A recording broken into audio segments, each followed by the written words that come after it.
Rahayu, Rahayu, Rahayu. Revolusi senjata Trisulaweda berbasiskan kejujuran bermata Tritunggal nan suci, yaitu benar, bijaksana, dan adil. Bagian 2.9 H. 2.9. Korelasi bait ke-159, bait terakhir ramalan Jayabaya, korelasinya berhubungan dengan Dewata Nawasanga, Lingga dan Yoni. Bait ke-159, dalam ramalan Raja Jayabaya, memiliki korelasi dengan Dewata Nawasanga, juga Lingga dan Yoni, dikonversikan menjadi senjata Trisula Weda Raja dan Ratu. Dalam tata letak spiritual Dewata Nawasanga, kemunculan Ratu Adil, Ya Satrio Piningit, sebagai Dewa Ngejawantah, dilambangkan kemunculan Dewa Siwa, bersenjatakan Trisula Weda, Raja dan Ratu, posisi di tengah arah mata angin, merupakan titik ke-9 pusat alam semesta. Ratu Adil Ya Satrio Piningit, berperan sebagai Dewa Siwa, mengemban tanggung jawab besar, kekuasaan tertinggi.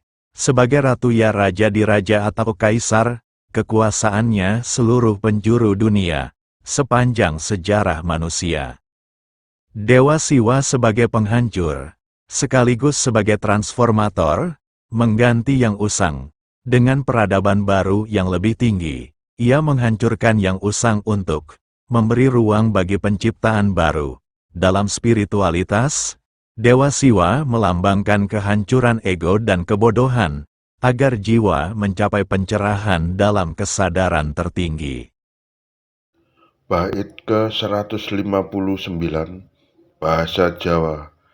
Selit-selite yen besok ngancik tutuping taun, sinungkalan Dewa Wolu ngasta manggalaning ratu, bakal ana dewa ngejawantah pengawak manungsa apa suryan padha Bathara Krisna awatak Baladewa agegaman Trisula Weda jinejer walak-walikin jaman wong nyilih mbalekake wong utang bayar utang nyawa bayar nyawa utang wirang nyaur wirang.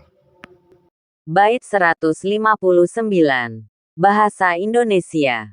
Selambat-lambatnya kelak, menginjak tutup tahun, pada 8 penjuru mata angin, menduduki kekuasaan ratu, akan ada dewa tampil, berbadan manusia, berparas seperti Bathara Kresna, berwatak seperti Baladewa, bersenjatakan Trisula Weda, tanda dimulai perubahan zaman. Orang pinjam mengembalikan, orang berhutang membayar, hutang nyawa, bayar nyawa, hutang malu, dibayar malu. Bait ke-159 ini, menggambarkan kemunculan sosok dewa, dalam bentuk manusia. Sosok seorang ksatria disebut dewa, tapi manusia, disebut manusia, tapi dewa. Bait 170 dikenal sebagai manusia setengah dewa, bersenjatakan Trisula Weda. Menjadi pemimpin yang adil dan bijaksana, sesuai dengan ajaran Trisula Weda, Raja Lingga, dan Ratu Yoni, menggambarkan terjadinya keselarasan, dan keharmonisan hidup, dalam mikrokosmos diri manusia, dan makrokosmos alam semesta. Bagian 2.10 2.10. Pola hukum senjata Trisula Weda, memiliki dua pola hukum, dalam mikrokosmos dan makrokosmos, yang mencerminkan dualitas peran pola hukum senjata Trisula Weda Raja dan Ratu. 2. 10.1. Pola hukum senjata Trisula Weda Raja. Trisula Weda digunakan untuk hukum, penegak hukum, dan kepatuhan terhadap hukum, penegak kebenaran, dengan gambar ketiga mata senjata menghadap ke atas, mencerminkan keadilan yang tegas dan kokoh. 2. 10.2. Pola hukum senjata Trisula Weda Ratu. Trisula Weda merupakan simbol perdamaian dunia, dan kedamaian alam semesta, dengan satu mata senjatanya menghadap ke bawah, melambangkan ketenangan, keharmonisan, dan kebijaksanaan dalam mendamaikan. Jika sebagai penengah di antara yang bermusuhan, omongan buruk dari keduanya harus disembunyikan, dengan mengambil sikap yang bijaksana, untuk mendamaikan keduanya. 2. 10.3 Tritunggal Nan Suci, Trisula Weda merupakan satu kesatuan dari Tritunggal Nan Suci, di mana kebenaran, kebijaksanaan, dan keadilan, dengan induknya kejujuran, menjadi dasar ajaran budi pekerti adiluhung, sebagai harga diri dalam kehidupan manusia. Bagian 2.11. 2.11 Pola hukum, senjata Trisula Weda Raja dan Ratu, keberadaannya diinstal di dalam dua alam, yaitu dalam mikrokosmos dan makrokosmos, merupakan siklus evolusi alam semesta. Mikrokosmos, pola hukum senjata Trisula Weda Raja dan Ratu, dalam diri manusia, diinstal semenjak keberadaan sepasang manusia pertama diciptakan, sampai kepunahan manusia. Makrokosmos, pola hukum senjata Trisula Weda Raja dan Ratu, di dalam alam semesta, diinstal semenjak keberadaan manusia, sampai akhir keberadaan manusia. 2.11.1 Manusia, yang memegang nilai kejujuran, sebagai harga diri, akan hidup selaras dengan pola hukum alam semesta, senjata Trisula Weda Raja dan Ratu. Sebaliknya bagi mereka, yang melanggar pola hukum senjata Trisula Weda Raja dan Ratu, akan hidup dalam kekacauan, dan dijauhi oleh masyarakat. Kejujuran menjadi fondasi, untuk menjalankan kebenaran, kebijaksanaan, dan keadilan.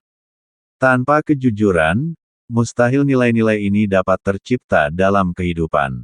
Disinilah ketegasan, kehidupan manusia secara alami, terikat secara langsung, dengan alam semesta, agama ilmiah Trisula Weda standar akademik, untuk mengatur tatanan kehidupan manusia masa depan, untuk kehidupan selaras, dan harmonis dengan alam semesta.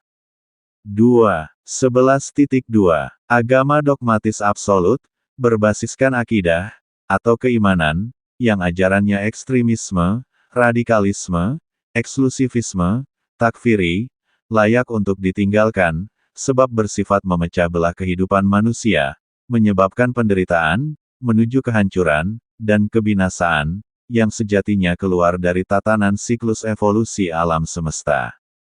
Dengan ajaran dogmatis absolut, dan doktrinnya untuk mendapat pengikut, layak ditinggalkan, bertransformasi menuju ke ajaran Trisula Weda Raja dan Ratu, ajaran berbasiskan kejujuran, bermata tiga yaitu benar, bijaksana, dan adil, berlaku universal, merupakan fondasi semua ajaran agama, yang sudah lama ditinggalkan oleh agama mayoritas di Indonesia.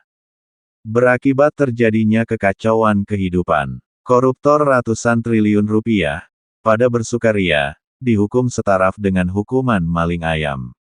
Pendusta, penipu, kezaliman, penjahat, perampok, maling di mana-mana, pemalsu sejarah perjuangan bangsa Indonesia, bernada congkak, hasil dari lemahnya hukum, peraturan, dan lemahnya tindakan.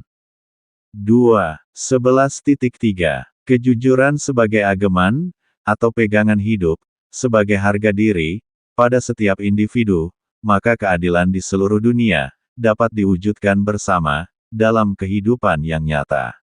Sebab kejujuran merupakan induk dari budi pekerti luhur, sama, dimanapun, rasional, logis, objektif, dan universal, selaras dengan pola hukum senjata, Trisula Weda Raja dan Ratu, yang berada dalam mikrokosmos dan makrokosmos.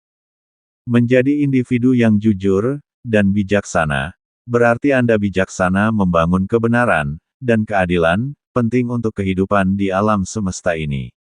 Jujur dimanapun sama, mendekati absolut, sedangkan kebenaran, kebijaksanaan, dan keadilan, bersifat fleksibel atau pragmatis, dengan tetap memegang kejujuran dan bijaksana.